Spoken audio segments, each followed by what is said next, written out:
Hello, people of the internet. You are tuning in not so live to my third movie review, which is the review of Friday the 13th Part 3. The first of what I consider to be the Friday the 13th mainstream franchise, where we get to see Jason with his hockey mask and his machete. And there's not a lot to say about this movie. It's not fascinating or engaging. The plot and the characters are more interesting.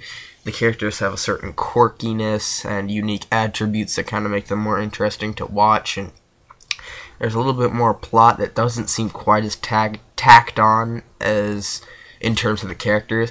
The backstory is virtually non-existent and really non-important because it doesn't really make a lot of sense anyway. So just ignore any backstories. If you really want to enjoy this movie, I recommend just skip to the middle, because about halfway through it starts getting pretty interesting.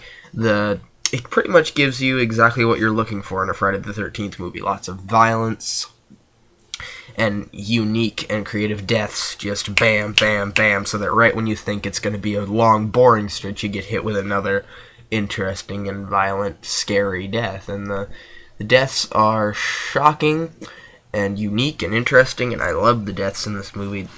They're probably my favorite deaths in the franchise, just because they're plausible and they make sense in terms of you could actually kill someone that way, but they're pretty unique. There's a lot of stuff that doesn't add up at all. There's characters that you don't really know why they're there or how they got there. There's some reappearing characters that just randomly pop out of nowhere and when you thought they were dead and they really should be dead based on what's happened to them. All sorts of weird stuff like that. But the climactic end battle between the two main characters, between Jason and the surviving surviving girl is pretty intense. I mean, sorry, my screen just went a little bit black. Let me fix that. Alright. And the fights are pretty awesome and intense, the struggle at least. This movie is one of the best at suspense, because you build up so much that by the time that death finally comes, you're released. It's a release of pressure seeing the person he's been stalking this whole time finally die. Probably the biggest complaint I have about this movie is it's the first and only, thank God, Friday the 13th to be released in 3D, and they really overemphasize the 3D factor. He's constantly throwing things at the camera, going towards the camera, and as a result, they've eliminated most of the POV shots. It's almost all what I like to call documentary style, third person, seeing pretty much everything you want to see. And there's a couple of really awesome shots of character in foreground and then the villain coming up in the distance out of the background. Jason is coming up on him, and I think those are pretty cool shots. They're really creepy and eerie because you realize you have the feeling of there's no escape, he's gonna get you, and I love that. The ending scenes are pretty stupid. The dream sequence that happens at most of the ones, it is a cookie cutter scene from the original one.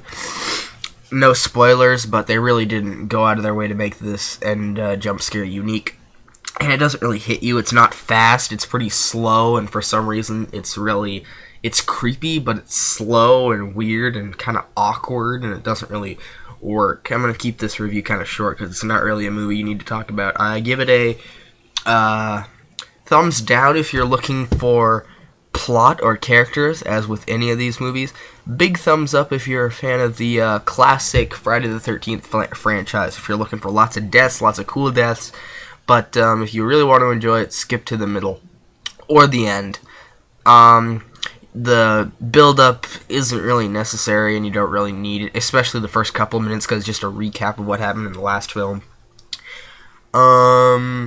That's pretty much all I have to say. I give this movie a 2.5 or 2.5 stars, just because I pretty much already told you. I love the deaths. It's the first real Friday the 13th movie in terms of the Jason and the mask and the machete, and the soundtrack is better than the other, the second one, because it adds more. This one tends to add more tone and give you false scares based on my background change. That's why I got all bright all of a sudden.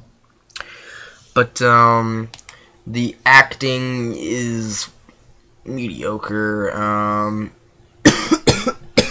The characters pretty interesting, and the scares, like the jump scares, pretty bad. But the creepy, oh my god, it's right behind you moments, constant and pretty effective.